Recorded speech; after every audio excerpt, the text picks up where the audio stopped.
एक छोटे से गांव में रहने वाला जूजू एक बहुत ही खुशनुमा और जिंदा दिल बच्चा था। उसके पास एक जादू का तोता था जिसका नाम बोजो था। बोजो उसके साथ हर समय रहता था और जूजू की हर इच्छा पूरी करता था। एक दिन जूजू के गांव में एक बड़ा मेला लगा। जूजू को मेले जाने का बहुत मन था। उसने अपने दोस्त और परिवार सभी को साथ लेने के लिए बोजो से कहा। बोजो ने जूजू की इच्छा पूरी की और सभी को मेले ले गया। मेले में जूजू ने अनेक प्रकार के खेल खेले, मिठाइयाँ खाई और बहुत सारे खुशियों को महसूस किया। वहाँ एकू जादूगर भी अपने जादुओं का प्रदर्शन कर रहा था।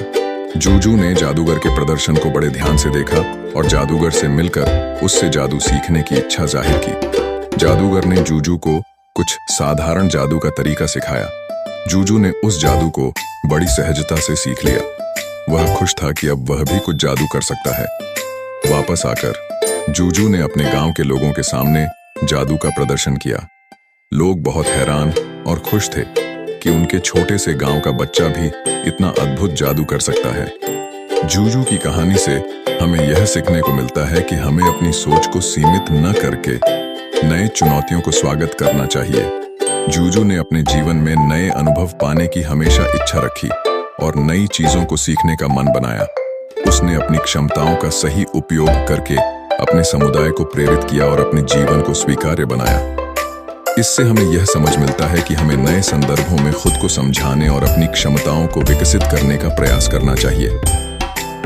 जूजू की कहानी हमें यह भी बताती है कि हमें जीवन में खुशियों को खोजना और उन्हें साझा करना चाहिए। उसने अपने गांव के लोगों को जादू का प्रदर्शन करके उन्हें नई रोशनी और मनोरंजन प्रदान किया।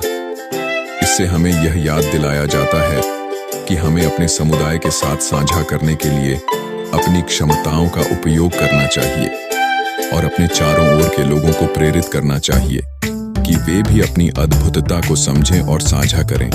इससे हमारे जीवन में अधिक संवेदनशीलता और सामाजिक सहयोग का माहौल बनेगा। इस कहानी का समापन हमें यह दिखाता है कि जीवन में हमें हर समय आगे बढ़ने की प्रेरणा लेनी चाहिए। जूजू ने अपने सपनों को पूरा करने के लिए हर संघर्ष को स्वीकार किया और नए अनुभवों का सामना किया। उसने न केवल अपने लिए बल्कि अपने समुदाय के लिए भी कुछ किया।